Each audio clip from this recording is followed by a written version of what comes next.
Terus tiba-tiba kayak pasar bang, kayak ada suara tembakan gitu. Pokoknya di luar itu udah macem-macem banget dah, udah aneh-aneh banget. Masa ya gue mati di gunung kayak ginian sih, udah gue pasrah. Katanya selama 4 bulan itu kayak mayat hidup. Mayat hidup.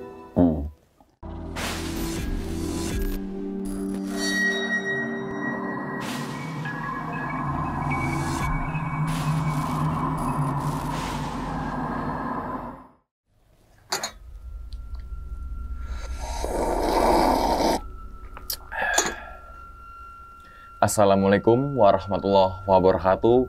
Kembali lagi bersama gue Sumar Adi Wijaya atau biasa dipanggil Umang dalam segmen Kisah Mistis Pendaki. Pada video kali ini atau pada kesempatan kali ini, gue tidak akan membawakan sebuah cerita, namun menghadirkan narasumber yang pernah mengalami kejadian mistisnya, tentunya saat pendakian gunung.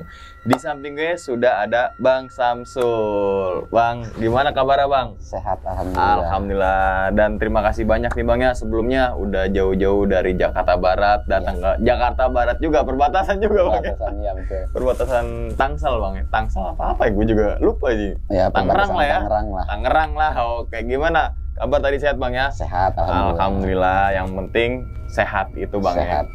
Poin utama dalam menjalani kehidupan. Nah, dan pada video kali ini nih Bang, atau pada kesempatan kali ini nih, Bang Samsul pengen menceritakan pengalamannya di gunung mana nih Bang? Di Gunung Asepan pas pendakian perdana gue bang. Tahun berapa Bang? 2015 awal. 2015 awal. Iya. Dan saat itu mengalami kejadian apa sedikit aja? Jadi gue tuh naik ke Gunung Asepan itu totalnya 6 orang. Dan 2 orang ini tuh kakinya bengkak dan 1 lagi patah.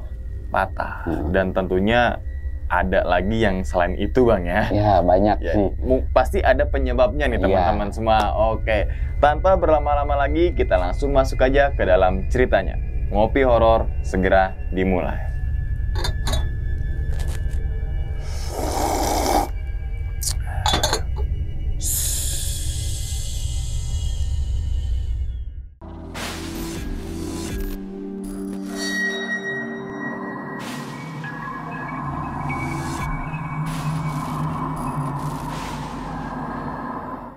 Awal ceritanya tuh dari tahun 2015 awal, sudah tahun baru nih bang.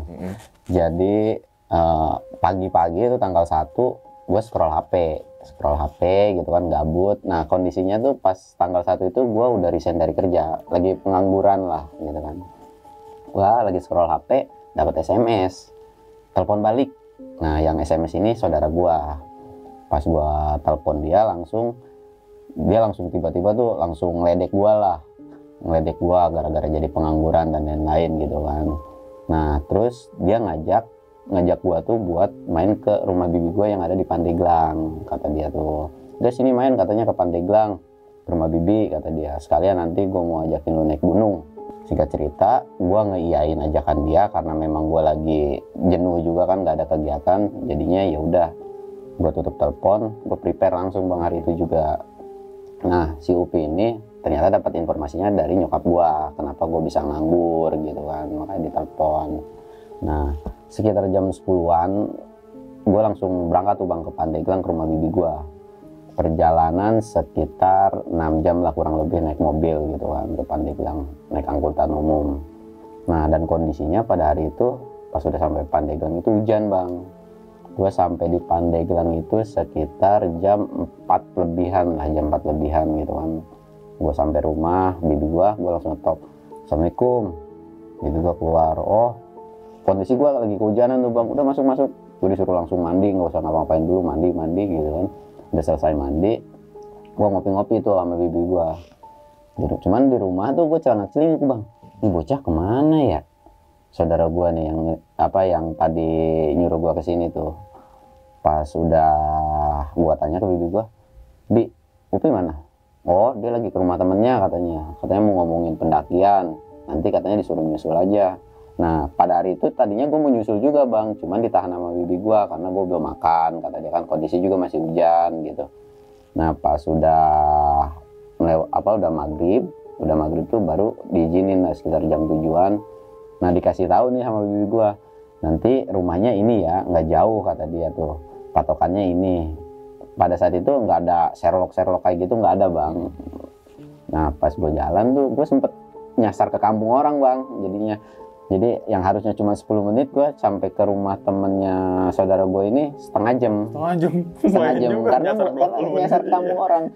Ya namanya juga kampung orang, gue nggak tahu kan, cuma dikasih patokan, ya udah nggak apa-apa, udah masuk ke dalam, udah nyampe ke rumah temennya saudara gue nih. Di situ ada Upi, yaitu saudara gue, terus ada satu cewek namanya Ayu, dan ada satu lagi temennya saudara gue juga namanya Agus.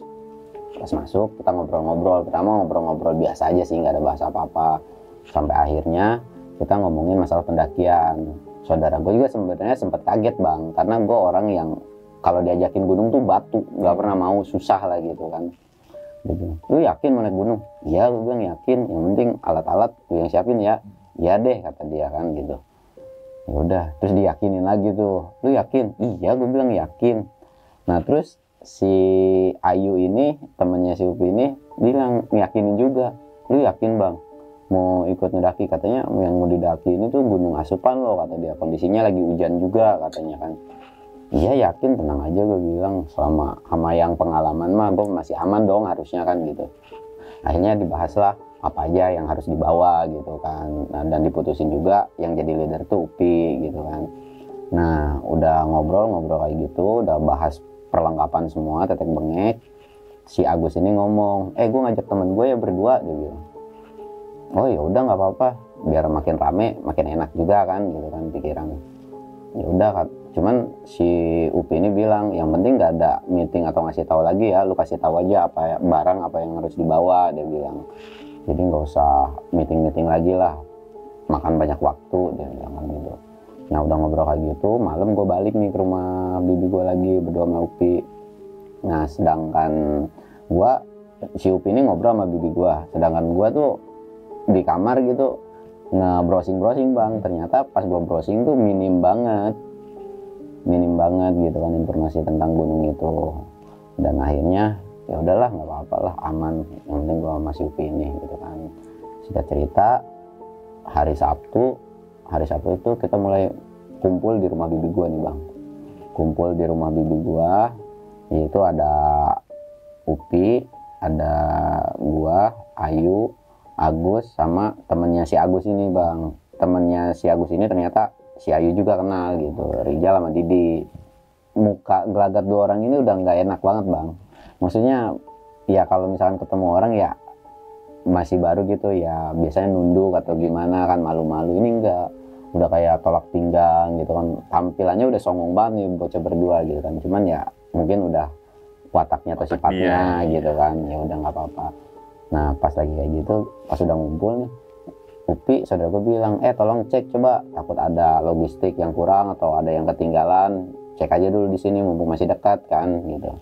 Nah pas lagi kayak gitu tiba-tiba salah satu nyeletuk bang dari bocah berdua ini. Yaelah kayak pendaki pemula aja, dia bilang mesti dicek-cek lagi, udah santai aja gunungnya pendek ini. Nah, gue langsung ngelirik ke bocah berdua itu kan, terus ngelirik ke Upi. Akhirnya diputusin lah jalan pakai motor tuh, gua mau Upi boncengan sampai ke desa Sikulan. Desa Sikulan ini tempatnya awalnya buat naik ke Gunung Asupan ini bang. Pada masa itu, pada tahun itu gitu, belum ada izin khusus kasih maksi, itu belum ada pada tahun 2015. Jadi di situ dikasih tahu. Nah, dikasih tahu sama RT setempat situ kan, katanya kalau naik ke gunung ini, hal yang paling ini tuh nggak boleh ngambil kantung semar, karena di situ habitatnya kantung semar yang paling utama. Kedua, nggak boleh ngomong sompral, sama lah kayak gunung-gunung lain. Dan yang ketiga, katanya kalau mau makan silahkan, tapi kalau misalnya kita masak pakai panci nih bang, kita nggak boleh makan di pancinya, tapi harus ditaruh ke wadah piring atau daun gitu, pakai alas kan gitu. Bocah berdua ini songong lagi bang, dia bilang, ya elah cuman gunung segini doang mah santai aja, dia bilang kan, nggak usah terlalu lebay. Ya intinya yang bikin kita kesel lah, jengkel gitu kan. Nah, dan si bocah berdua ini menawarkan diri untuk jadi leader. Gue bilang, kan, udah biarin aja, kata dia, liatin aja, kata dia gitu kan, ambil bisik-bisik. Ya udah bang, nggak apa-apa kalau gue jadi leader. Sebenarnya sempat ada kayak cekcok gitu kan, sempat ada percakapan bilang kalau emang lu nggak mau ikut ya nggak apa-apa bang gitu. Gue mah nggak maksa lu buat naik gunung 1000, gue bilang gitu kan, lu mau pulang. Cuman sempat nyolot, kata dia kalau bukan karena Ayu gue nggak bakalan ikut, kata dia gitu kan. Gue bilang ya udah deh, kita diem aja. Nah akhirnya gue sholat zuhur dulu bang, sholat zuhur, baru setelah sholat zuhur barulah kita mutusin buat naik. Nah sebelum sholat zuhur kan biasanya kalau mau naik itu kan ada kita doa bersama dulu kan lah ya. Gitu, pas mau doa bersama tiba-tiba bocah dua itu nyelonong bang. Jalan gitu. Jalan aja, nggak peduliin kita berempat, maksudnya ya setidaknya biar kayak orang-orang lah gitu kan, doa kan. Nyelonong aja, pas udah nyelonong gue ngeri kuku lagi. Udah biarin, mungkin udah doa dalam hati kali gitu kan. Ya udah kita doa. Terus Upi nyaranin buat kita pakai jas hujan karena kondisinya pas mau naik tuh udah mulai gerimis. Akhirnya kita jalan lah bang, yang bocah dua itu udah di depan gitu kan. Kita jalan santai. Nah menurut dari awal perjalanan ini gue nggak ngerasain apa-apa, normal, cuman gerimis doang. Nah sedangkan kalau menurut Upi di awal perjalanan ini udah ada yang ngawasin bang, sosok hitam dari jauh. Dan itu nggak tahu, dia nggak ngasih tahu gue juga, nggak langsung ngasih tahu karena takutnya panik kan. Jadi ya udah, dan dia dikasih bisikan awasin 2 orang, intinya disuruh ngawasin 2 orang gitu. Cuman nggak tahu siapa yang harus diawasin kan. Ya udah akhirnya Upi juga masa bodoh lah, jalan aja kan. Berjalan sampai berapa menit gitu gue di jalan, tiba-tiba Upi bilang, yuk Gus, gue susul mereka berdua deh, gue ngambil air dulu di bawah gitu kan. Karena Gunung Asupan ini di atas itu nggak ada sumber mata air bang, jadi kalau mau mengambil air harus dari bawah dulu gitu kan. Ya udah akhirnya si Ayu juga nurut gitu kan. Ya udah akhirnya mereka berdua tuh jalan nyusul, sedangkan gue berdua ngopi ke sumber mata air gitu kan, nyari air. Pas udah kayak gitu gue ngomong ke Upi, Pi tuh bocah gimana? Ya udah biarin aja, kita lihat aja ntar di atas kayak gimana kayak gitu kan. Lu kesel nggak? Ya kesel mah kesel, cuman ya udahlah biarin lah, nikmatin aja kan gitu. Udah ini tuh si Upi tuh dapat bisikan lagi bang, katanya suruh awasin 2 orang itu. Nah kedua kali bisikan ini Upi udah mulai ngeh nih, udah mulai kayak mau suzon lah. Kayaknya ini bocah berdua kali ya, si Rijal sama si Didi gitu kan. Cuman ya udah deh biarin aja gitu kan. Udah ngambil air, kita jalan lagi, jalan santai bang. Nah tujuan gue naik gunung tuh nggak yang harus buru-buru nyampe puncak, nggak bang. Karena dari Gunung Asupan itu memang aksesnya nggak terlalu lama juga, 5-6 jam lah bisa dikatakan ya. Kalau mau cepet juga, kalau misalkan kondisinya cuacanya nggak ini, bisa 4 jam 3 jam. Nah pas udah kayak gitu gue jalan lagi, kita ngobrol tuh kan, ngobrol ngaler ngidul gitu kan. Cuman ya Upi masih tetap sama penglihatan sama instingnya dia gitu bang, selalu ada yang ngawasin dan ini, cuman dia nggak pernah bilang gitu. Jadi gue juga aman-aman aja kan, jalan sampai akhirnya 1 jam perjalanan tuh gue bisa nyusul rombongan mereka nih. Yang berdua itu? Yang berempat. Oh yang berempat iya. Itu kan udah berempat. Pas gue belum sampai udah diteriakin nih, ya lah katanya bukan pendaki pemula, tapi kok jalannya lama gitu kan. Udah sabar kata Upi. Udah, maksudnya ya gue kesel ada pengen nembal, cuman gue masih nyuekin aja gitu bang. Ya udah biarin lah. Nah yang bikin temen gue mulai jengkel lagi nih bang, yang mulai jengkel si Ayu sama si Abi jengkel. Harusnya kan udah kayak gitu kan, gue pengennya ya udah istirahat gitu kan. Pas gue udah sampai sama mereka berempat nih, gitu, udah yuk lanjut jalan lagi. Udah nggak usah istirahat lagi katanya. Ya lah deketi ini, dia bilang. Si Ayu itu udah sempet bilang, yalah kasih mereka istirahat dulu apa, baru gue sampai. Yalah manja banget sih, gue bilang udah nggak apa-apa yuk, santai aja, gue masih kuat kok. Sebenarnya nggak khawatirin si Upi, karena Upi kan emang orangnya udah sering gitu kan bang. Sedangkan gue yang baru gitu, mungkin khawatirnya sama gue gitu. Jadi udah nggak apa-apa jalan. Nah di sini hujan udah mulai deras nih bang, hujan udah mulai deras. Si Upi juga sempat ngeliat beberapa sosok lagi, cuman nggak pernah cerita ke gua. Akhirnya ya udah jalan sampai akhirnya kita ketemu tanjakan yang lumayan ngeselin lah tanjakannya gitu kan, dibarengin hujan juga. Kenapa kita nerobos hujan? Karena memang aksesnya tuh nggak terlalu jauh bang, jadi bisa dipaksain lah udah sampai area camp gitu kan. Akhirnya pas udah sampai tanjakan tuh gue bilang gue udah mulai capek nih, Pi istirahat ya. Ya udah istirahat gue bilang kan. Pas lagi istirahat gue nyender ke tanah bang, jadi kaki gue tuh nginjek pohon gitu biar nggak kepleset kan, gue senderan gitu. Pas lagi senderan bocah berdua masih ngoceh aja bang, bocah-bocah masih ngoceh, woi buru dia bilang kan gitu. Pas lagi ngoceh-ngoceh woi buru gitu, tiba-tiba ada batu ngegelinding bang, batu ngegelinding tapi nggak yang nimpah ke kita, enggak, batunya tuh ngegelinding agak jauh lah dari kita. Pas gue nengok, itu batu dari mana? Upi bilang, nah sekarang tuh Upi baru bilang, lihat ke atas nih. Pas lihat ke atas, itu ada sosok bang, hitam. Cuman gue nggak bisa kasih tahu karena emang agak jauh gitu, cuma kayak orang gitu kan. Orang apa bukan? Dia bilang bukan, dia bilang yang peringatin. Kita cabut lagi aja, dia bilang. Nah, gue mikir peringatin apaan nih?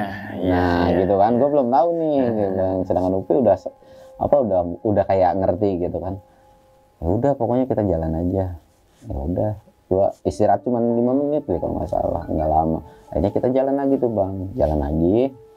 Nah cuman pas mau jalan itu si Didi ini tiba-tiba kepleset bang, kepleset nyerosot gitu, jatuh ke pohon. Si Ayu teriak-teriak, Gus tolongin gitu kan. Si Agus tuh langsung ngerangkak bang, nyamperin si Didi ini kan. Pas udah ngerangkak nyamperin, tiba-tiba si Agus teriak, dia bilang keluar darah. Nah gue yang paling bawah sama Upi, gue maksain bang buat naik ke atas, buat ngecek kondisinya. Cuman kondisinya si Rijal, gue agak ngehnya tuh kenapa kok temennya susah dia mah diam aja santai gitu bang. Dia nggak nolongin, sedangkan kayak si Ayu aja kan sampai panik gitu. Gue aja yang dari bawah gue sampai nyusul gitu, jaraknya udah lumayan jauh kan. Gue sampai nyusul, pas udah kayak gitu udah sampai bang, tiba-tiba dia ketawa bang. Si Didi ini ketawa geli karena yang dia lakuin itu bercanda bang, ngeprank lah intinya. Gimana bang? Buset, gue sih kesel banget bang. Kesel sih ya. Nah dari situ bocah berdua nih, si Ayu sama si Agus ini udah bilang, lu bercanda lu udah kelewatan. Dia bilang ini turunan, kalau emang kejadian kenyataan gimana gitu kan, jangan yang aneh-aneh deh naik gunung. Dia bilang enggak, lagian temen-temen lu lama banget jalannya kayak keong gitu kan. Ya gue sih kan nggak minta buat ditungguin juga bang, kalau lu mau duluan aja gitu kan. Sebenarnya gue pikiran gue tuh udah pengen nendang dia ke jurang bang, maksudnya ke ini kan, ke turunan gitu, pengen nendang banget. Cuman Upi udah ngeliat gue yang kesal gitu, tiba-tiba dia ngeredain gue kan, udah. Nah dari kayak gitu si Rijal juga ketawa-ketawa bang gitu. Akhirnya si Upi ini ngajak gue buat jalan paling duluan, udah nggak usah mikirin siapa leader dah gitu kan. Ya ini kan ngeliat gue emosi kan bang, jadi gue jalan duluan nih. Bocah berdua ini masih ketawa, sedangkan si Agus masih ngoceh ke berdua ini. Nggak tahu kenapa gue merasa emang jalan gue agak disebut cepat enggak bang, cuman baru beberapa setengah jam atau sejam gitu ngerasa mereka tuh ketinggalan jauh gitu kan. Gue jalan sampai akhirnya kita ketemu di ngelewatin namanya Batu Asahan. Di Gunung Asapan ini ada kayak tempat khususnya tempat yang familiar gitu kan, namanya Batu Asahan gitu bang. Sebelum sampai Batu Asahan, Upi sempat ngomong ke gua bang, dia bilang, lu udah nggak emosi kan? Ya emosi mah emosi, Pi. Gue bilang kesel. Ya udah, yang penting anggap aja lah, intinya ini pengalaman buat lu gitu kan, perdana lu naik gunung, dia bilang gitu. Nah terus si Upi bilang lagi, nanti kalau di depan lu ngeliat sesuatu jangan lu tengok, dia bilang. Gue penasaran dong, semakin dikasih tahu gitu ya makin penasaran dong bang. Gue bilang, emang apaan? Udah pokoknya jangan ditengok karena mukanya jelek, dia bilang. Hah, mukanya jelek? Gue nengok nih ke depan bang, ada cewek. Gue bisa bilang cewek mungkin karena rambutnya panjang kali bang ya. Pakaiannya juga nggak terlalu jelas, cuman ya kayak baju putih gitu. Pas udah ngelewatin Batu Asahan sekitar beberapa meter mulai bau nggak jelas gitu bang. Gue penasaran nih, gue pengen nengok banget. Gue nengok bang, pas gue nengok gue hampir mau muntah. Itu bang, muka sama apa ininya tuh nggak ada, jadi cuman kulit doang. Sampai ini tuh nggak ada, kulit doang. Jadi tulang ini sama jeroan tuh kelihatan. Karena gua keluar suara kayak mau muntah gitu, bukan jelek. Kata si Upi, goblok, udah dibilangin jangan ditengok malah ditengok, dia bilang. Ya gimana, gue bilang penasaran bang gitu. Udah lanjut. Nah kata si Upi juga, itu sosok nggak bakalan ganggu, cuman sebatas stay doang kata dia kan gitu. Udah nggak apa-apa, udah lanjut tuh, cepetin dia bilang. Udah gue lanjut tuh, udah sepanjang jalan gue masih keinget aja sosoknya begitu, sampai mau muntah lagi gitu kan. Ya udahlah, akhirnya singkat cerita sekitar jam 4 gue sampai di area camp. Situ tempatnya nggak luas-luas banget bang, cukup lah buat beberapa tenda gitu kan. Gue ngediriin, langsung gue bikin kopi, udah ngedirin tenda tuh, sempet gantian sholat asar juga kan. Nah di situ gue belum bisa masak karena logistik yang berat-beratnya tuh makanan beratnya tuh yang dibawa sama temen gue berdua gitu kan. Dan gue cuma bisa ngopi sama nyemil doang kan. Sekitar 5:30 gue sempat khawatir bang. Nah gue bilang, bocah itu yang di belakang mana? Udah, kata Upi tuh santai, dia bilang. Tadi gue nyampe, oh ya udah deh, gue ngopi lagi bang, ngopi lagi sampai maghrib gitu kan. Maghrib, gue nanya lagi, udah lewat maghrib gitu, gue nanya lagi, mana itu bocah berdua? Yang lainnya? Udah, kata dia, santai aja, tenang aja, mereka tuh lebih senior dari lu katanya. Ntar juga pasti nyampe kata Upi itu. Gue nggak tahu ya kenapa Upi bisa sesantai itu, mungkin ya karena emang udah kenal, mereka juga lebih senior mungkin ya. Jadi ya udah deh. Cuman sampai ada di mana sekitar jam 7-an gitu bang, gue udah mulai panik ya. Pikiran gue gini, seseniornya orang satu malam, terus kondisi masih hujan gitu bang. Ya udah deh, gue nekatin buat nyusul mereka gitu. Setidaknya gue bisa ngangkat bantuin bawa carrier mereka kan gitu kan. Ya udah oke, gue bilang gue bakalan nyusul mereka. Ya lalu masih baru katanya, udah mau main turun aja. Udah ntar juga nyampe, udah bodo amat, gue ngambil jas hujan, gue ngambil headlamp gitu kan. Baru keluar tenda, baru berapa langkah tiba-tiba ada lampu senter. Nah si Upi ketawa, nah kan dibilangin sama yang tua bandel, dia bilang. Ya udah deh, gue bilang gue mau masuk lagi, cuman si Agus sempat bilang, lu masih bilang apa sih, kagak nungguin. Gue bilang perasaan jalan gue pelan dah, nggak cepet-cepet banget gitu kan. Ya gue bilang ya udah deh biarin aja, gue bilang yang penting bikin tenda, yang penting gue bilang gue malesnya jalan nungguin lu pada, gue bilang karena bocah berdua itu. Oh ya udah, cuman mereka berdua nih ada yang aneh bang sebenarnya. Yang awalnya banyak ngomong gitu, sepanjang perjalanan emang banyak ngomong gitu, sekarang diem. Nah pas udah ngedirin tenda satu lagi, jadi total ngedirin tenda tuh 3 bang. Tenda gua sama Upi, terus tenda si Didi sama Rijal, Ayu sama Agus gitu kan. Sedangkan Rijal sama Didi itu agak jauhan dari tenda kita berdua gitu, misah. Ya udah akhirnya gua ngambil logistik gue ya sama Upi yang masak. Pas lagi masak gitu sekitar jam 8 masakan udah semua, gua udah wadah-wadain lah 6 tempat. Gua bilang, woi makanan udah mateng nih. Udah akhirnya pada masuk nih, cuman yang 2 ini nggak ada. Si Didi Rijal ini nggak masuk. Iya, gue sempet tanya, kepada kemana itu bocah berdua? Udah biarin aja, katanya dia udah masak sendiri gitu kan. Ya syukurlah, gue bilang kagak ada mereka, aman juga kan gitu. Udah akhirnya gue makan, udah selesai makan, gue sempet nanya sih bang, gue bilang, Gus, lu ngeliat sosok nggak di Batu Asahan kalau kayak gitu? Cuman bukannya dijawab, malah gue diomelin bang. Kalau ngeliat kayak gitu lu jangan ceritain. Cuman gue udah punya feeling, oh berarti mereka ngeliat juga nih gitu kan. Sedangkan si Upi yang gue nanya kayak gitu karena emang gue awam gitu bang, dia ketawa-ketawa aja kan. Nah dan setelah turun tuh menurut mereka berdua tuh, jadi kenapa alasan mereka lama, jadi kondisinya kan Rijal, Didi, Agus sama Ayu nih bang, pas udah lewati Batu Asahan itu, carrier mereka tuh ada yang ngegendong. Jadi di atas mereka tuh ada sosok kuntilanak itu bang, ada 2 gitu. Makanya kenapa perjalanannya lama. Mereka berdua pengen nyusul tapi takut mau ninggalin gitu kan, takut kenapa-napa juga. Jadi mau nggak mau mereka ngikutin. Sedangkan mereka nggak punya nggak tahu gimana caranya ngusir. Jadi ya udahlah jalan nunduk, makanya lama kata gitu. Nah udah lagi asik makan gitu, kita ngopi kan, setelah makan ngopi, habis ngopi gitu tiba-tiba ada suara lari bang. Lari masuk ke tenda gua. Dan itu yang lari itu itu si Didi langsung masuk ke dalam tenda, sempat nendang beberapa kopi gitu bang, ngumpet di belakangnya si Agus. Ngumpet, dia bilang ada setan, gue didatengin setan. Gue yang akhirnya takutnya di prank lagi gitu bang, ya gue masih bodoh cuek gitu kan. Udah, nah si Ayu juga sempat ngomong, lu apalagi sih, hidup tuh rusuh banget kata si Ayu kan. Udahlah gak usah aneh-aneh atau macem-macem gitu, daripada ntar kejadian, dia bilang kan gitu. Cuman si Didi ini kayak beneran ketakutan. Udah si Didi masuk ngumpet kayak gitu, tiba-tiba si Rijal teriak bang dari tenda, tolong dia bilang. Gue sempet nengok ke Upi, ngelirik doang gitu kan. Upi langsung bangun. Gua sama Upi udah punya pikiran, oh bener nih, karena ngeliat muka ketakutannya udah kayak beneran banget lah gitu. Akhirnya si Upi datang lah ke tenda si Rijal ini, nyamperin gitu kan. Nah di situ dia udah mulai reda dikit-dikit gitu kan, masih gerimis kecil.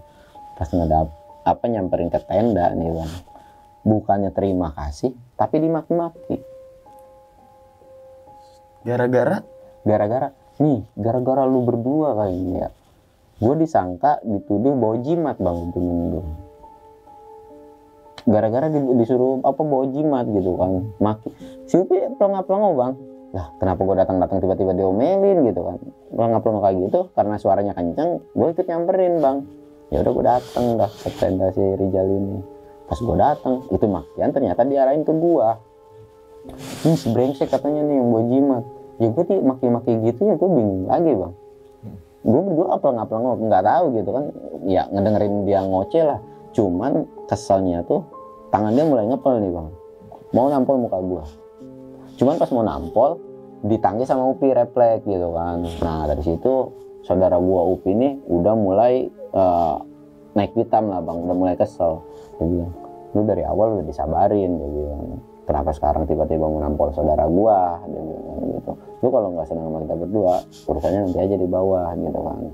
Nah enggak gini, tetep bang masih ngoceh. Akhirnya datangnya si Ayu ikut nimbrung juga, diomelin juga si Rijal ini, lu ngapain sih make nuduh orang macem-macem, intinya kelakuan lu nggak bener dan lain-lain. Kesel lah si Ayu ini kan. Sampai akhirnya si Upi udah mau nonjok juga bang, mukanya udah merah lah, udah kesel gitu kan. Pas udah kesel kayak gitu, waduh gue bilang malah ada ribut nih. Akhirnya gue narik si Upi bang, gue ngedekap lehernya, gue bilang udah yuk balik ke tenda lah, udah tinggalin aja. Ya kesel bang, sebenarnya pengen gue nonjokin tuh orang, cuman gue mikir secara saat lagi malam juga, takutnya kenapa-napa tiba-tiba gue masuk penjara kan gak lucu, gue bilang gitu kan. Udah akhirnya gue balik lagi ke tenda. Pas masuk tenda si Upi bilang, gue si Agus sana ke tenda gitu.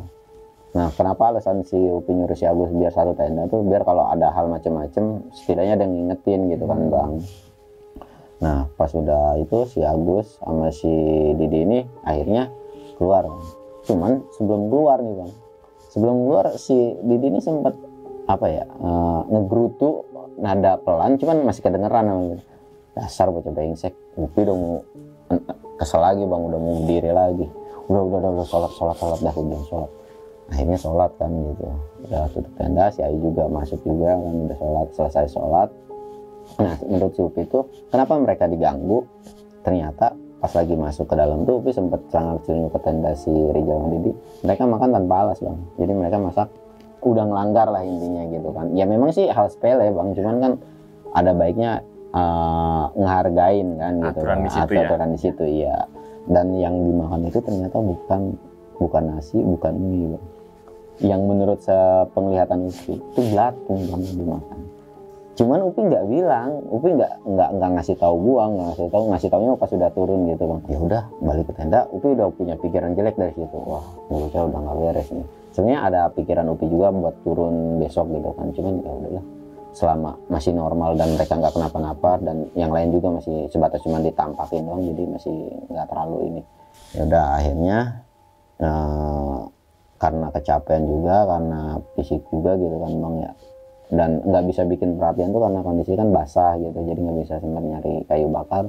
Malam sekitar jam berapa gitu, udah malam lah, akhirnya tidur tuh bang.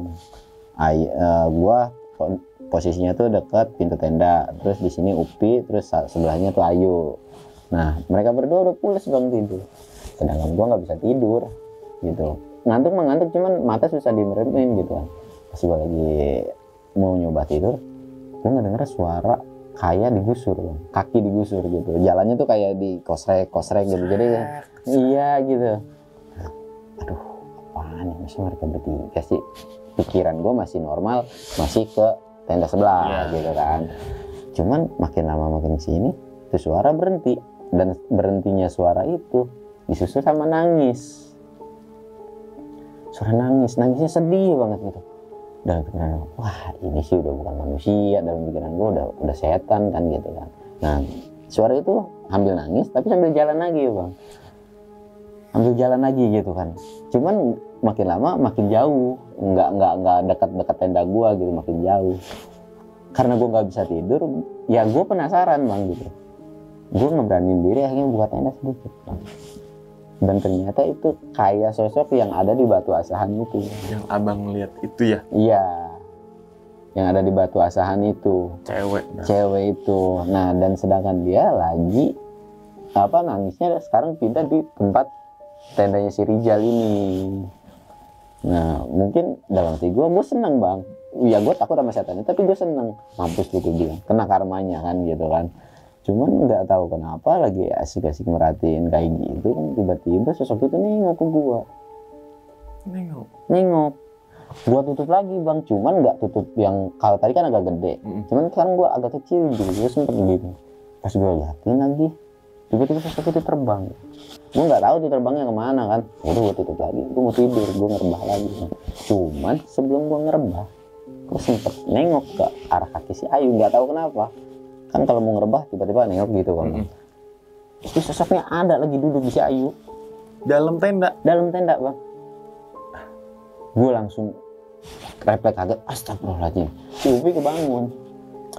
Makanya sebelum tidur baca doa, dia bilang kan, udah nggak apa-apa lu tidur aja, nggak bakal gangguin lu, nggak bakal berani macem-macem, dia cuma numpang duduk.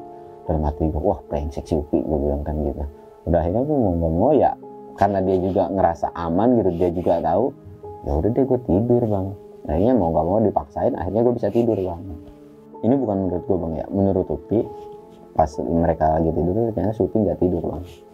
Jadi Upi nggak tidur, pas merem gitu tiba-tiba mata dia melek, dia kondisinya lagi duduk bang, kondisinya duduk, dan dia ngeliat kondisi dia lagi tidur. Itu kayak menurut mungkin percaya nggak percaya terserah deh ya, maksudnya kayak sukmanya tuh keluar ya. Jadi dia tidur ngeliat gue juga guling gasahan gitu kan, tiba-tiba ada bisikan, lihat tenda sebelah, dia bilang intinya gitu. Nah bang ada apaan, pokoknya disuruh buat ngeliat bisikan ngeliat tenda itu kan. Nah si bisikan ini dari awal sampai sekarang, sampai si Upi malam itu nggak tahu sosoknya siapa bang, cuman bisikan doang, cuman ngasih tahu. Akhirnya si Upi keluar tenda, pas keluar tenda benar ada kuntilanak lagi nangis. Dalam hati dia, masa gua keluar tenda cuma disuruh ngeliatin kayak ginian doang, dia bilang gitu. Suruh akhirnya si Upi jalan lagi tuh ke tenda si ini, ke tenda si Rijal. Pas di tenda ngeliat si Agus lagi ketakutan. Si Agus ini sempat bilang ke si Rijal, udah lu jangan macam-macam. Nah sedangkan si Rijal ini ternyata lagi duduk sila, lagi komat kamit, nggak tahu lagi ngapain.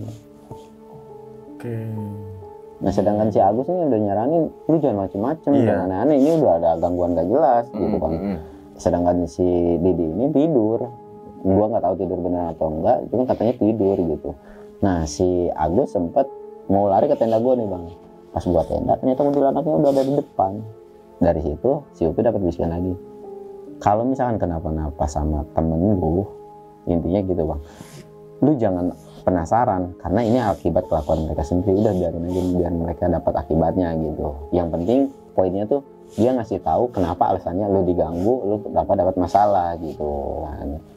Nah dan menurut Upi si Didi si Rijal kayak gitu itu mereka lagi nyari barang lah, nggak tahu gua dapat wangsit dari mana atau dapat dari suruhan dari mana.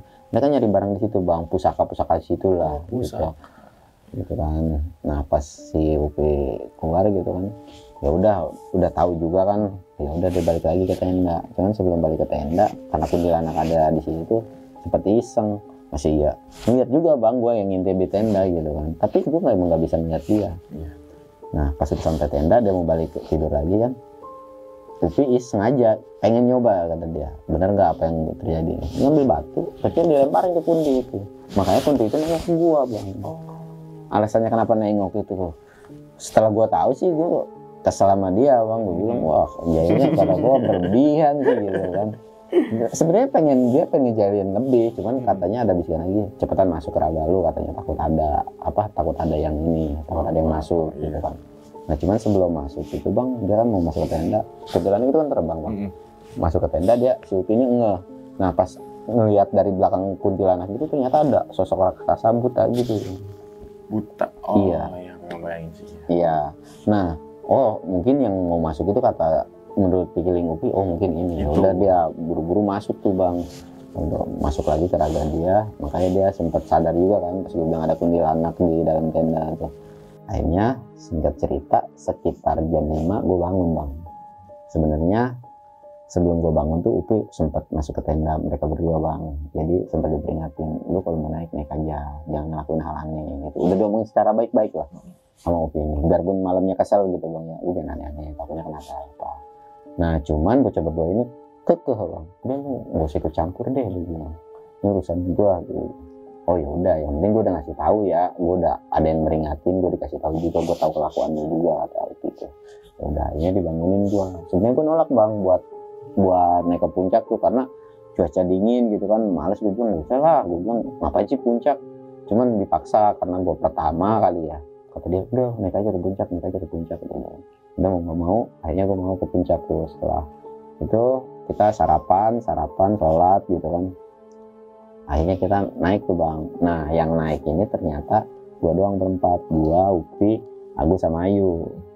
Nah pas itu gua sempet nanya juga sih, itu bocah berdua nggak ikutan naik, katanya nggak naik, kata dia, mereka istirahat, kecapean. Sepanjang perjalanan itu gua ngoceh sama si Agus nih, Bang. Gus, lu malam ngerasa ada yang aneh nggak? Bukan aneh lagi, kata dia, gua digangguin. Digangguin, berarti ternyata bukan gua doang dong, bukan si Upi doang gitu kan. Ya udah deh, sama akhirnya gue ngobrolin setan juga kan pada akhirnya. Cuman di ini lagi, udah nggak usah dibahas lagi. Akhirnya gue sampai puncak tuh nggak terlalu nggak terlalu lama lah, Bang, sejaman lah kalau nggak salah di puncak ini. Jadi cuman ngopi, cuman ngeliat view, udah turun lagi karena kondisinya memang cerah. Cuman pas udah mau turun tuh udah mulai mendung lagi, Bang, jadi mau turun hujan lagi.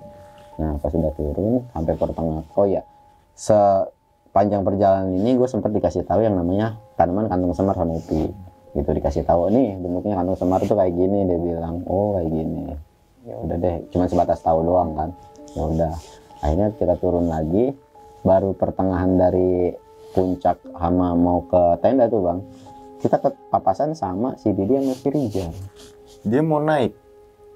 Ngomongnya sih iya mau naik, cuman gelagatnya tuh kayak gelagat orang ketahuan maling gimana sih, Bang, gitu, gugup lah kalau ketemu kita gitu kan.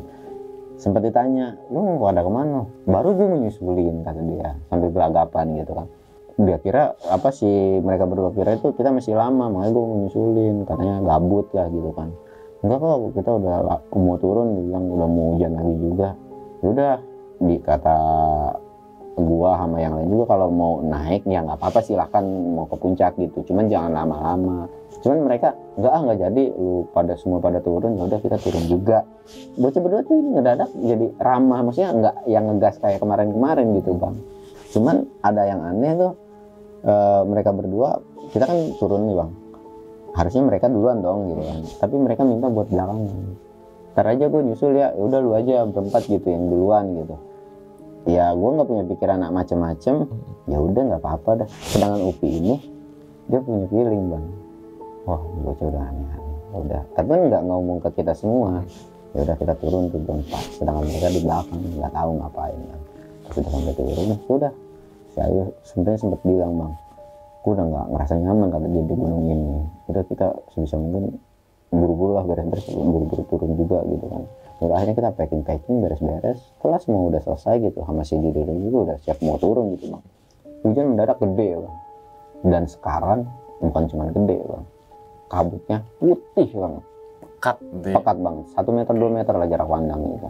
Dari situ nggak langsung turun, udah paisit ya, jadi paisit sempat neduh. Di situ sempat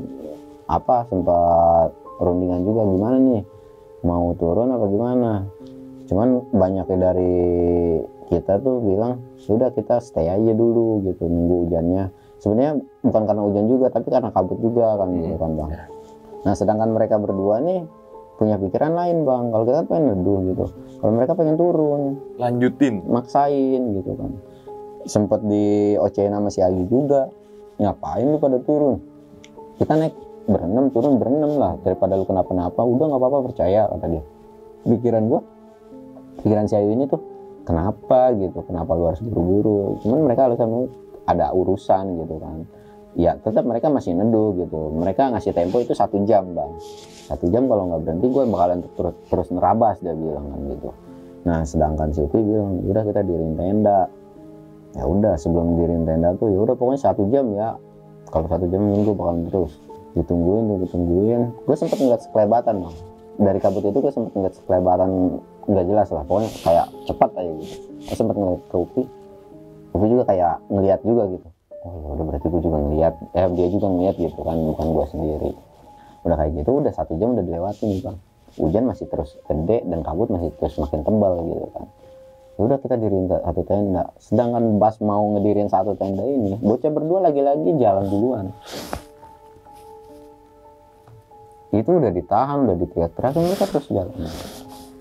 Aduh, sempet kesal gitu bang berempat. Tapi ya mau gimana, mau ditahan juga udah ditarik, sebelumnya ditarik enggak ini kan. Aja. Nah cuman baru beberapa meter nih bang. Emang jarak pandang itu nggak kelihatan bang. Tapi carrier mereka kan berwarna sama jas itu kan suka ada plat hijau atau oranye gitu kan kelihatan. Nah mereka berhenti bang, berdua begini. Berhenti. Nggak tahu kenapa. Cuman kita berempat udah punya feeling. Ini bocah pasti nggak sesuatu. Si Ayu nih seluruh nyuruh gue buat nyamperin. Coba samperin katanya, pasti nggak sesuatu. Gue samperin nyuruh. Tapi mah belaga nggak tahu aja, biasa aja gitu kan. Ya udah gue nyamperin. Pas gue udah nyamperin bang, gue ngeliat kayak sekelebatan lagi itu nabrak si Didi. Si Didi pingsan, jatuh gitu, nyerosot ke bawah bang. Gue kejar tuh bang. Ternyata pas gue kejar itu nggak ada bang. Si Didinya nggak ada. Gue nggak tahu tuh bocah jatuh ke jurang atau kemana. Sedangkan si Rijal itu diem matung bang. Diem aja. Tapi ngeliatin ke Didi. Enggak. Pokoknya melotot gini aja. Iya. Cuman enggak kayak kalau misalkan pertama kan ada ekspresi, ini nggak ada ekspresi, diem aja. Flat gitu ya. Flat aja gitu. Nah gue teriak-teriak bilang, "Woi tolongin." Gue sampai mau jatuh juga bang karena gue kira bisa kekejar gitu. Gue kepleset sampai kejendak mau kena pohon juga kan. Ternyata enggak ini juga. Gue teriak langsung, Pi, tolongin. Itu langsung lari. Pas lari nanya, nolongin gue. Si Didi jatuh ke bawah gitu. Jatuh ke bawah. Udah biarin dah. Nah, kenapa si Rijal ini diam? Ternyata ada sosok neneknya lagi nutupin begini. Gue mah nggak ngeliat, Upi doang yang ngeliat. Iya, gue mah nggak ngeliat. Cuman dia nggak bilang juga pas hari itu nggak bilang. Nah, udah kayak gitu, Upi nggak tahu baca apa gitu ya. Disembuhin sama dia, tiba-tiba pingsan juga, hampir mau jatuh juga. Cuman karena ada kita jadi ketahan gitu kan. Nah, sedangkan si sosok nenek-nenek ini bang, itu masih ada di puncaknya. Biarpun udah bisa ditarik gitu, kita seret kan tuh si Rijalnya, sosok nenek itu masih ada nempel. Ada di belakang. Ya udah diseret aja dia, udah disuruh bikin 1 tenda. Akhirnya bikin 1 tenda. Ya udah akhirnya udah bikin 1 tenda, dimasukin lah si Rijal ini, nyuruh si Agus buat ngeganti pakaiannya. Nah pas mau ganti pakaian bang, udah buka baju semua ketek banget, si Agus ini teriak, Pi, masuk Pi, kakinya bengkak. Nah yang disuruh masukkan itu cuman si Upi doang ya. Gua sama si Ayu tuh nggak boleh masuk dulu, nggak tahu kenapa gitu. Masuk terus dan pas masuk tuh kakinya bengkak loh. Kanan. Iya, kakinya bengkak kayak semar mesem gitu. Ada motif gitu? Enggak gitu. Kalau semar mesem mah agak cembung gitu kan. Iya. Nah kayak gitu. Cuman hitam. Kayak nggak gosong, kayak kepentok biru, cuman ini birunya gede gitu. Cuman nggak sampai segini, cuman full gini doang. Bikin 1 tenda lagi deh akhirnya. Diputusin bikin 1 tenda lagi, udah kita ganti baju semua. Akhirnya baru udah ganti baju tuh baru dirundingin ke dalam tuh bang. Pas udah dalam pas gue lihat tuh ternyata iya bang. Ininya tuh hitam kayak gitu, dan sedangkan itu orang nggak sadarin diri. Dan kata Upi itu sosok nenek itu masuk ke dalam si Rijal ini gitu kan.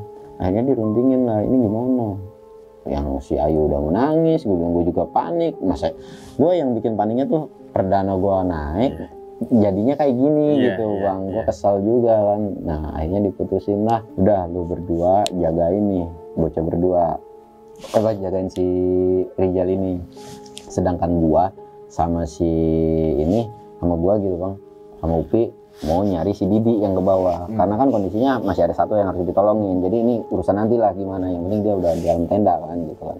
Nah pas sudah kayak gitu, Upi nyuruh gua buat tuh ambil apa, di keril gua kalau nggak salah ada tali karamantel. Dia emang salah satu orang yang safety banget bang, jadi yang nggak penting-penting banget dia ada gitu kan di bawah gitu kan. Nah, udah ambil tali karamantel kata dia. Akhirnya kita keluar berdua. Cuma sebelum keluar nih bang, udah keluar tenda gitu ngambil tali, di depan gua ada nenek-nenek. Sekarang gua bisa ngeliat nenek-nenek itu ketawa, dan nenek-nenek itu bilang mereka berdua udah jadi milik kita, nggak bakal bisa turun. Intinya kayak gitulah. Upi yang kesel bilang maaf lah atas kelakuan mereka gitu kan, tolong maafin mereka, mungkin hilap atau gimana gitu kan. Cuman nenek-nenek tetap ketawa bang, tetap ketawa, dan akhirnya terbang ngarah ke tenda lagi. Cuman Upi ngambil batu, nggak tahu diapain sama dia, dilemparin tuh batu, tiba-tiba hilang. Sama halnya kayak kuntilanak gitu ya, lemparin gitu ya. Iya, tiba-tiba hilang gitu kan. Udah kita nggak fokus sama yang kayak gitu, udah biarin lah hilang bodo amat. Yang ini yang di bawah nih teman kita satu lagi. Akhirnya Upi nyuruh gua, lu iketin ya, lu jagain, kata dia, talinya takut lepas gitu. Sedangkan yang turun bakalan si Upi ini gitu kan. Nah ya udah, dia ngasih tali itu buat patokan dia pegangan doang bang. Kalau takut nyasar, takut pleset, dia ada pegangan gitu kan, biar safety aja. Nah akhirnya dia turun, gue jaga di atas sendiri bang. Ya emang gak jauh dari tenda sih, cuman kondisinya kan nggak kebuka juga mereka, tenda mereka. Gua mundar mandir, satu kondisinya hujan juga gitu kan, dingin gitu kan. Gua mundar mandir biar gua nggak terlalu kedinginan bang, biar nggak kena hipo juga kan. Nungguin Upi nggak nongol lagi, udah setengah jam gitu kan. Macam mana ya, pas gua lagi mundar mandir gini, nenek itu sudah tiba muncul kan. Nggak jauh berapa meter dari gua, nongol lagi depan gua. Anjing, ada lagi. Nenek itu ketawa. Gue coba kayak Upi gitu komunikasi, gue bilang jangan ganggu gitu kan. Gue baca juga gitu bang. Nenek itu cuman ketawa, nggak ngomong nggak apa, cuman ketawa gitu. Aduh, udah mati gue. Masa ya gue mati di gunung kayak ginian sih. Udah gue pasrah. Nenek itu masih ada bang. Gue udah baca sebisa-bisanya, tetap aja nggak hilang. Tiba-tiba pas lagi kayak gitu, tangan kanannya jatuh bang. Tangan kanannya jatuh, dan itu bukan jatuh doang, jalan bang. Gramnya apa, jalan ke arah gua gitu. Iya, itu jalan. Gua bilang anjing, ada aja jalannya pelan nih. Aduh gimana ya, mulai timbul pikiran gua konyol. Kalau emang ini sosok bisa gua sentuh, gua tendang, gua dekat, gua tendang. Si tangan itu udah dekat bang, tiba-tiba ya apa yang gua pikirin tadi gua tendang bang. Tangannya itu bener kelempar. Bener. Kayak seakan-akan kita nendang tangan aja, iya jauh, hilang. Nah, gue ngeliat sosok itu ketawa lagi, tangan satunya yang kiri jatuh lagi kan.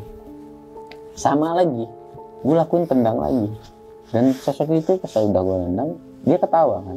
Pas gue nengok ke arah dia, itu tangannya ada lagi. Dua-duanya gini? Dua-duanya normal. Kayak gue ngehalu aja gitu, tangannya copot. Padahal ya emang gue ngeliatnya copot gitu kan. Udah lemes tuh bang, mau ngerokok nggak bisa, buat apa nggak bisa gitu kan. Ya udah akhirnya ya udah gue pasrah dah. Dalam hati gue tetap berdoa gue terus gitu kan. Sampai itu nenek-nenek mau nyamperin gue bang, cuman nggak tahu kenapa tiba-tiba nenek itu pergi hilang. Nggak lama dari itu ternyata Upi muncul. Nah Upi itu muncul dari bawah. Lu digangguin ya? Dia bilang iya. Ya udah nggak apa-apa, santai aja. Gue bilang dalam hati gue, wah ini dia bang. Yang penting kata dia bilang, karena yang penting si Didu udah ketemu nih, nggak jauh kata dia. Ini cuma cegrokan doang, dia bilang kan gitu. Oh gitu, ya udah deh. Terus gimana? Udah kita ngobrolnya di sana lagi di tenda. Akhirnya kita ngobrol lah. Udah masuk ke tenda tuh, si Agus nih ngasih satu barang, yang barangnya tuh nggak normal. Itu kantong semar ini, tapi kondisinya warnanya tuh warna emas gitu. Kantong semar warna emas. Dari carrier-nya dikasihin ke Upi, oh ini. Nah udah tahu kan kenapa istilahnya diganggu, ya udah gue keep biar nanti gue yang iniin, kata dia. Akhirnya diputusin dingin. Jadi karena nggak mungkin bawa Didi naik ke atas bang, jadi diputusin lah buat si Rijal ini ditunggunya sama Ayu sama Aldus, sedangkan gue ditugasin buat dibawa sendiri. Dan kondisinya si Didi ini nggak sadar juga. Di situ juga kata dia ada spot satu tenda, cukup lah buat satu tenda, biarpun nggak nyaman agak miring, kata dia yang penting bisa buat satu tenda. Ya udah deh, gue bilang nggak apa-apa. Sebelum itu sebenarnya gue sempat nolak juga bang, karena kok gue sendirian di bawah. Cuman Upi mikirnya udah lu mau berani, kata dia. Udah dah, mau nggak mau ya harus ngalah juga kan bang gitu. Jadi nah dari situ Upi nyuruh gue buat azan, kata dia. Udah lu azan, katanya. Azan lah gue. Pas udah selesai azan, tiba-tiba hujan tuh ngereda bang. Tapi gue belum tahu kondisi kabut udah normal atau enggak. Nah udah kayak gitu, udah lu sekarang prepare ganti baju, kita turun ke bawah, kita bikin tenda di bawah buat si Didi, gue bilang kan gitu. Nah pas udah kayak gitu, ya udah gue nurut. Lu mau kemana? Gue mau nganterin ini barang dulu, mulangin ini barang dulu, dia bilang kan. Mulangin barang kemana? Udah gue tahu, katanya lu gak usah tahu lah, dia bilang gitu kan. Akhirnya ya udah. Nah sedangkan si Agus sama si Agus nangis lah, ya nangis lah pak, ngeliat kondisi kayak gini, pengen pulang. Sama gue juga pengen pulang gitu kan. Ini mau gimana lagi, udah dipercayain juga kan sama Upi. Udah kalau Upi itu intinya lu percaya sama gue, intinya kita bisa turun selamat, karena si Upi ini pengen turun ke bawah juga bang, nyari pertolongan gitu. Ya udah kayak gitu, gue packing barang gue, sedangkan Upi pergi nih bang ke sana gitu kan, nganterin tuh barang. Ternyata si Upi ini nganterin barangnya tuh ke tempat yang kita papasan gak jauh dari situ, kata dia. Oh, yang turun habis puncak ya? Iya, itu nggak jauh, kata dia, belok dikit, kata dia di situ. Dan di situ udah ada buta, katanya bang, udah ada raksasa lagi. Udah nungguin. Nih barang lu, dia bilang. Udah ya, udah gue balikin, lu jangan macem-macem lagi, dia bilang. Dia buta itu cuman ketawa doang bang. Kayak nyaringnya gitu. Iya, ketawa doang, nggak ngomong nggak apa gitu kan, tiba-tiba ngilang aja. Upi kesel, dibilang udah dibalikin bukan terima kasih atau gimana gitu kan. Ya udahlah, yang penting udah kelar ini kan. Gua sempetin ngerokok, atau bang nungguin Upi itu sempetin ngerokok. Nah dan kata Upi juga nih bang, si Didi ini pas jatuh itu dia ada luka sobek, tapi luka sobeknya nggak normal. Jadi kalau misalkan pisau nih bang, lu belekin ke kulit pasti ngangah gini kan. Iya ngangah. Nah, sedangkan ngangahnya ini nggak keluar darah, tapi belatung semua, keluar masuk belatung. Itu sempat disembuhin sama Upi, tapi alhamdulillah bisa sembuh katanya. Cuman sama kayak si Rijal, ada sosok yang masuk ke dalam itu. Cuman sosoknya yang masuk ke dalam ini nggak bisa dikeluarin. Dan yang paling fatal sama Didi itu katanya kakinya patah. Itu udah patah tuh ya karena mungkin kebentur atau jatuh itu ya. Kata dia. Ya luka sobek gores yang lain mah ada gitu. Cuman yang nggak normal tuh kata dia ada luka sobek yang lain gitu. Turun, ternyata emang nggak jauh bang dari tempat dia jatuh tuh, nggak terlalu jauh, berapa meteran doang gitu. Nah itu diriin tenda lah gua, udah diriin tenda, gua masukin si Didi juga. Ingat yang awalnya gua kesel, tiba-tiba gua kasihan bang, yang lihatnya kayak gitu, udah gitu nggak sadar. Gua sempet nanya ke Upi juga, Pi gua harus gimana nih? Gua kan awam gitu, gua nggak tahu cara ngerawat orang sakit di gunung gimana. Akhirnya dikasih tahu lah harus gini. Oh ya udah. Nah pas sudah dikasih tahu kayak gitu bang, bilang lu kalau ngedengar apa-apa, sebenarnya sempat diamanatin ke semua gitu bang. Kalau ngedengar apa-apa jangan ada yang keluar, kecuali kepepet, mau suara gua atau suara siapapun, pokoknya jangan keluar. Jangan keluar tenda gitu kan. Kecuali kalau gua udah masuk ke dalam tenda, dia bilang. Akhirnya itu pergi itu cabut. Sedangkan gua yang ngurusin orang sakit. Nah, gua juga sempat sholat asar juga gitu kan. Ada sholat asar, gue mau bikin kopi bang, tiba-tiba matanya melek. Cuman meleknya melek nggak normal bang, melek melotot apa ya, kayak kesel gitu. Cuman aduh, dalam hati gue apa bukan ya, tiba-tiba nutup lagi, udah melek gitu. Bentaran doang tuh. Iya melek, nutup lagi. Gue panggil dik enggak nyaut, enggak gerak gitu, kayak orang pingsan, bener kayak pingsan. Tapi gue cek napasnya ya masih hidup bang, gue masih tetap cek napasnya gitu. Paling utama gue napas dah, takutnya mati kan anak orang gitu. Akhirnya ya udah, karena gue capek gitu ya, habis ngopi ngerebah gitu, tiba-tiba gue pules tidur bang, yang disuruh ngejagain tiba-tiba gue pules kan gitu. Ya udah deh, gue ketiduran gitu. Nah sedangkan si Upi yang turun ini bang, ini dari Upi ya, bukan menurut gue diceritain sama dia. Upi itu nggak turun dulu bang, jadi dia mikir dulu di jalan tuh, sempat sholat asar juga di jalan kata dia mikir gimana.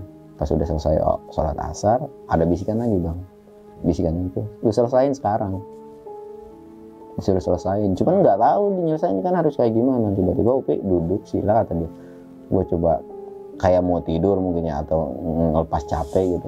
Tiba-tiba sukmanya itu keluar lagi bang, lu selesain satu-satu sekarang, lu pergi ke atas gitu kan, tenang raga lu di sini sekarang dijagain katanya. Nah bisikan itu masih nggak kelihatan lagi, nggak nampak lagi bang. Siapa yang bisikin nggak tahu. Nggak tahu gitu. Jadi ya udah, tapi udah kayak setan kata dia, melayang aja terbang ke sana. Tiba-tiba nyampe di tendanya yang paling pertama itu, yaitu tenda si Ayu, si Agus sama si Rijal. Si tangan itu masih ada bang, nemblok di sini.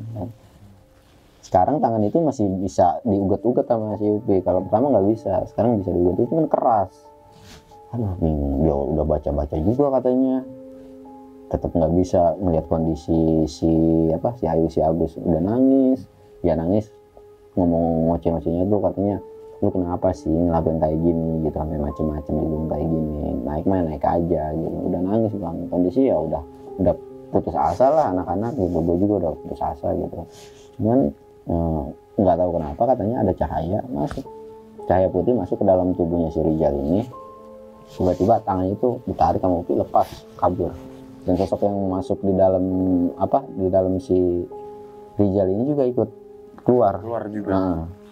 Nah pas udah kayak gitu, pas udah keluar sama cahaya putih itu keluar bang, kata ada bisikan lagi katanya, udah lu sembuhin sekarang. Ya udah deh, kondisinya si Rijal ini belum sembuh bang, maksudnya belum melek gitu bang. Ini sebisa mungkin si Upi obatin, diusap mukanya katanya, tiba-tiba melek pelan-pelan gitu, perlahan. Cuman katanya ngeraung kesakitan dari kaki ini. Nah bekas tangan itu ternyata masih ada bekas hitamnya. Gua kira setelah disembuhin gitu hilang gitu sama hitam-hitamnya, ternyata enggak, ngebekas. Nah pas udah kayak gitu kan udah melek, si Agus sama si Ayu juga sadar gitu. Kalau ini udah sadar, senang gitu kan, biarpun kesakitan tapi senang gitu. Ya udah akhirnya disuruh lah buat bikin makanan, minuman hangat gitu kan, mereka berdua gitu. Nah pas udah kayak gitu, si Upi keluar tenda, oh ya masih ada satu, baliklah dia ke tenda gua bang. Balik ke tenda gua ini, kondisinya gua emang lagi tidur kata dia, pas lagi tidur kayak gitu, nyoba buat ngeluarin yang sosok dalam ini, dalam si Didi ini. Tapi sosok yang ini bandel bang. Udah ada cahaya putih lagi ngebantuin masuk ke dalam, tapi nggak keluar juga. Bingung kan, akhirnya ada bisikan lagi, udah lu keluar, turun gunung kata dia, minta bantuan sama warga secepatnya katanya. Mungkin ya sosok itu aja nggak bisa ngeluarin, apalagi dia kan. Akhirnya udahlah diputusin dia buat balik lagi ke raga dia katanya. Nah pas baru keluar tenda, tiba-tiba ada buta bang.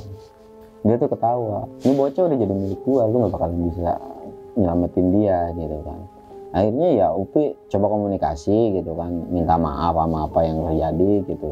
Dan tetap ini bocah tetap disukain gitu bang, mau nggak mau ini bocah harus tetap jadi milik gua gitu kan, nggak bakalan bisa.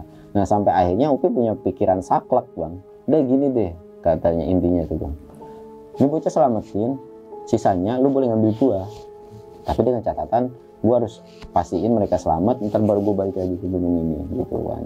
Akhirnya nggak tahu kenapa tiba-tiba mau tuh gitu bang, diajak negosiasi kayak gitu mau. Ya bener, tiba-tiba keluar sosok itu keluar bang. Dan si Didi ini, si Upi sempat nengok, si Didi ini melek. Gua kondisi masih tidur, gua belum sadar gitu kan, melek.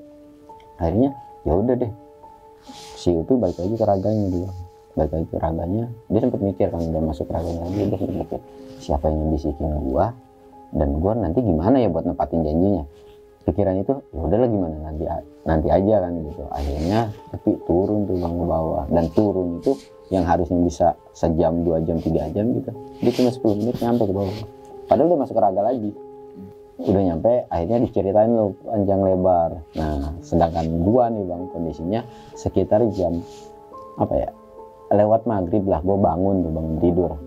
Pas gua nengok ke samping si Didi tuh, astagfirullahaladzim, matanya melek bang. Cuman nggak melotot lagi, melek kayak melek biasa. Di, cuman nggak ngomong. Dia cuman ngedip doang, ngedip aja. Aduh, gue bilang nih, bocah kenapa kagak bisa ngomong ya? Gitu kan.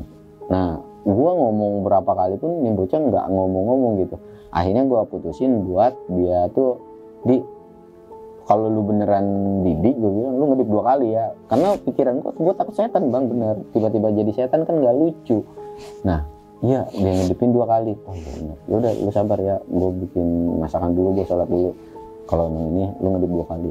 Dia ngedip 2 kali tanda setuju bang tuh. Ya udah gue sholat, gue bikinin makanan sama dia, gue suapin gitu kan yang angkat tangan. Nah pas sudah kayak gitu, tiba-tiba ada suara nangis bang di luar. Nangis lagi. Gue penasaran lagi dong bang, pengen keluar. Cuman gue ngeliat si Didi, matanya ditutupin tapi bukan pingsan bang. Kalau orang tidur biasa kan atau pingsan itu nggak ada kerutan ya, ini ngerut gini ya, merem ketakutan gini. Gitu kan, ketakutan. Aduh si Didi ketakutan. Ya gue mikir lagi, udah dia tenang, dia nggak bakal gue samperin. Gue bilang gue bakalan stay di sini kok, udah lu santai aja. Akhirnya matanya dia dibuka lagi gitu bang. Nah pada saat itu karena gue nggak tahu kondisi luar kayak gimana bang, gue yang ngedengar suara orang nangis. Terus tiba-tiba kayak pasar bang, kayak ada suara tembakan gitu. Pokoknya di luar itu udah macem-macem banget dah, udah aneh-aneh banget. Sekitar jam berapa ya, pokoknya gue ngelewatin itu tuh sama si Didi itu, ya udah gue kayak orang nggak berdaya aja. Gue juga kasihan gitu bang, udah nangis lagi tuh orang gitu kan. Ya udah deh, gue nungguin si Upi sampai jam 10, jam 11 nggak ada. Akhirnya sekitar jam 1, jam 12an gitu, tiba-tiba ada suara bang, woi, manggil gue gitu bang. Cuman gue gak nyaut, karena kan diamanatin gak boleh buat nyaut atau buat keluar gitu. Tiba-tiba ada lampu senter juga, gue diem aja, diem aja lah. Si Didi udah mulai ketakutan nih bang. Nah, diem aja deh.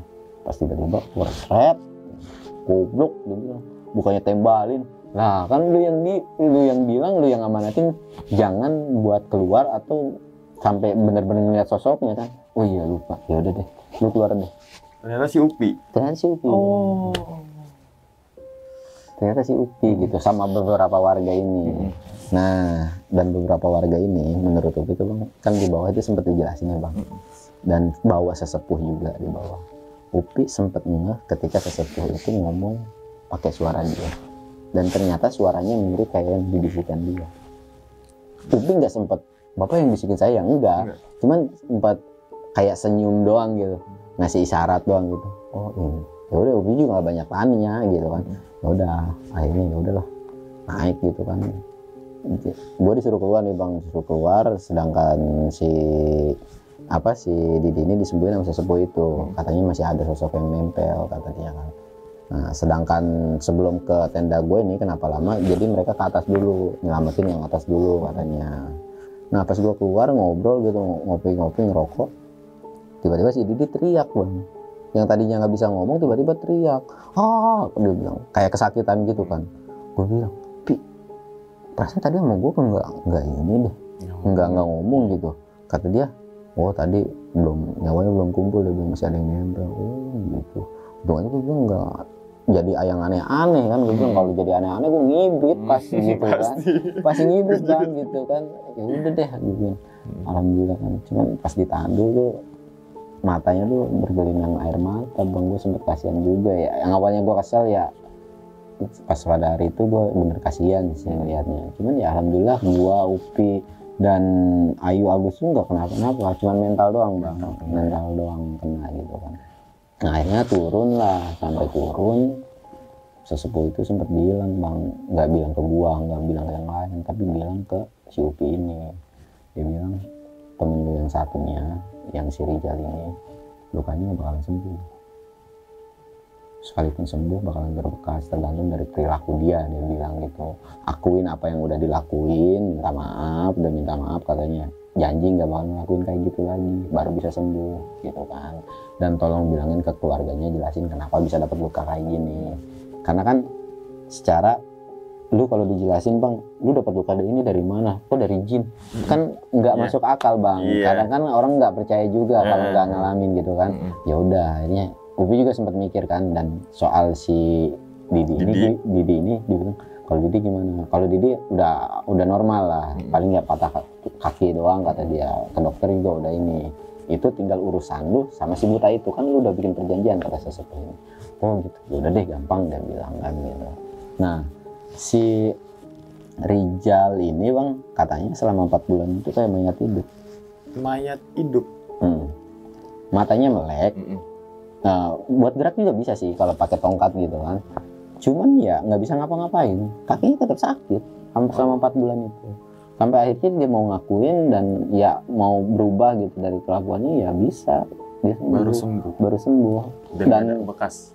Ngebekas tetap sampai sekarang katanya. Sembuh. Sampai sembuh tuh tetap hitam aja gitu.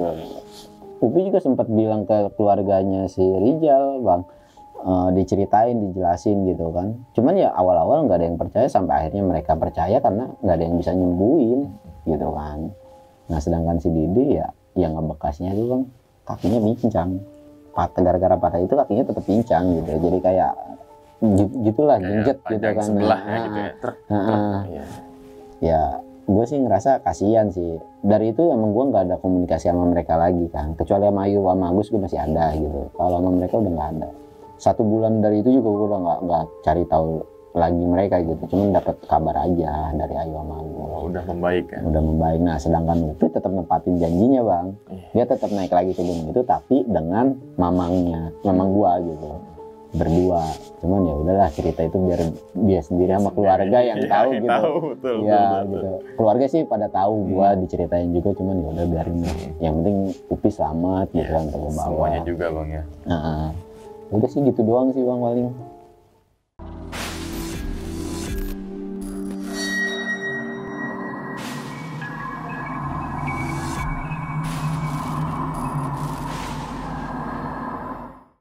Nah, itu teman-teman semua cerita dari Bang Samsul ketika melakukan pendakian ke Gunung Asupan pada tahun 2015. Iya. Bersama 5 rekannya, Bang ya. Iya. Yaitu Bang Agus, terus ada Ayu, Upi, dan juga si bisa dibilang Biang Kerok atau apalah gitu kan. Karena saat tadi Abang menceritakan, gue juga kesel tuh, Bang. Iya. Wah, ini banget nih saat misalkan posisi gue jadi kayak Bang Samsul, sama gue juga akan ngerasain kayak gitu. Kesel gitu. Lah. Karena yang pertama, pura-pura jatuh. Iya, pura-pura jatuh sih. Di prank. Hanya di prank loh gitu kan. Di gunung yang mempunyai resiko tinggi, dia malah ngepranknya jatuh gitu loh. Terus yang kedua, yang masalah mungkin pas naik itu yang papasan tuh bang. Iya. Yang gelagapannya kayak orang kita habis maling tuh. Gue mau nyusul, gue ngebayangin tuh gelagapannya kayak gitu loh. Iya. Dan ternyata ketika di bawah itu, di pertengahan jalan bang ya, ada kantong semar yang berwarna emas. Gue ngebayangin si kantong semar berwarna emas dan dianterin lagi oleh Upi di tempat yang nggak jauh dari papasan itu. Dari papasan itu, iya. Itu dari rentetan semua cerita memang ada penyebabnya. Ada penyebabnya. Nggak seakan-akan tak gitu, gitu kan. Kalau ketemu setan hal wajar lah, iya. Gitu kan. Sebatas cuma ditampakin paling gitu kan. Cuman kan ini kan udah melalui fisik, udah diganggu yang aneh-aneh juga gitu kan. Lebih ke fisik tuh betul teman-teman semua. Dan ada beberapa hal lagi nih bang yang saat pertama abang cerita tuh yang bisikan itu loh. Nah iya. Itu loh bisikan kayak udah lanjutin, udah biarin gitu kan. Pokoknya banyak bisikan lah. Banyak bisikan. Dengar oleh si Upi bang ya. Dan ternyata suara bisikan itu kayak suara sesepuh gunung itu. Cuman kan Upi juga nggak nuduh atau bapak yang bisikin saya, enggak ya. Cuman kan ya kayak mirip aja, cuman ya itu nggak ada yang tahu. Nggak ada yang tahu, tapi kan nyengir gitu kan. Kan ya mungkin emang watak orang situ kan kalau ketemu orang baru nyengir, sopan. Mungkin bang ya, kita kan nggak ada yang tahu teman-teman semua gitu. Kita berasumsi saja mungkin kemungkinan. Nah, terus yang gue bikin merinding lagi ketika pas ada nenek yang abang keluar tuh copot tuh itu loh tangannya. Terus jalannya pelan gitu bang. Jalan yang ngerayap itu bang. Tuh ngebayangin sih gitu. Nggak usah dibayangin bang, gua aja yang sampai sekarang kalau ingat. Kalau sekarang itu lucu bang. Cuman kalau pas lagi ngadepin ya paniknya setengah mampus. Iya. diceritain lucu, ngalaminnya jangan sampai. Jangan sampai gitu. Jangan sampai. Terus satu lagi, teng gitu kan. Aduh, itu Iya, tiba-tiba udah dua-duanya nggak ada, ketawa, tangannya lagi, muncul lagi muncul gitu, lagi. ada lagi, nggak tahu muncul, maksudnya emang udah ada aja dua gitu. iya. Kayak gua ngehalu kan. Lalu dia ditendang gitu. Kalau bayangin lucu sih emang. Dung gitu, tangan duk duk duk duk duk gitu kan. Nah, iya. Tapi saat kondisi itu ya seremnya bukan main teman-teman Iya, gitu makanya kan. Aduh. Dan yang ada satu lagi nih Bang, penyebabnya yaitu kan sempet dikasih tahu Bang ya bahwasanya nggak boleh ngambil kantong semak. Nggak boleh ya. Terus kalau makan ya dikasih tempat, Dikasih tempat. gitu kan. Dan ternyata si dua orang ini pas makan di tenda itu langsung di wadahnya. Iya. Nah itu teman-teman semua kalau naik gunung apapun itu peraturannya, mau itu tertulis ataupun tidak tertulis, kita patuhilah. Wajib dihargai. Wajib dihargai, nggak semena-mena kita Bukan karena percaya dengan hal kayak gitu, tapi menghargai itu. menghargai. Karena yang selalu gue bilang, setiap gunung mempunyai roh dan jiwanya masing-masing, Iya. mempunyai peraturannya masing-masing, gimana kita hanya menjaga adab dan juga sopan santun serta peraturan-peraturan itu Bang ya. Iya. Oke Bang, terima kasih banyak nih Bang, ceritanya cukup. Waduh. Mungkin sebelum ditutup nih Bang, ceritanya punya pesan nggak Bang atau mengingatkan untuk teman-teman semua yang suka naik gunung nih Bang? Intinya mau sesenior apapun jangan pernah susumbar lah. Di atas senior pasti ada yang lebih senior kan. Kalau naik gunung ya udah naik gunung aja, nikmatin alam, nggak usah buang sampah gitu. Yang normal-normal aja lah gitu kan. Numpang ngopi kayak di gunung, udah lu turun lagi, udah paling enak gitu. Itu Bang, Iya kan? bener. Jangan sok merasa, oh gue lebih pengalaman ya kan. Iya. Terus dia malah sombral, Nah, iya. malah berbuat aneh-aneh gitu kan. Bukannya untuk menjadi contoh yang baru Iya, diajaknya, malah mencontoh yang hal baik. Naik gunung tuh udah numpang ngopi di atas puncak, turun lagi, udah paling enak itu. Itu bener-bener. Kalau naik gunung artinya apa sih? Sesederhana itu Bang ya. Iya. Ngopi udah gitu kan. Lagi. Nggak ada menimbulkan ini enggak. Ngopi deh itu. Sesimpel itu naik gunung. Tapi ingat teman-teman semua ya, naik gunung itu nggak semata-mata hobi yang gampang, karena itu resikonya terlalu besar. Bukan terlalu besar, tapi mempunyai resiko besar, dan resiko itu tidak bisa kita hilangkan. Namun kita bisa minimalisir dengan persiapan dan juga kesiapan. Oke, sekian dulu pada video kali ini, dan nantikan video-video gue berikutnya. Hal gaib itu muncul ketika sugesti kita buruk. Wassalamualaikum warahmatullahi wabarakatuh. Selamat beristirahat. Thank you, Bang.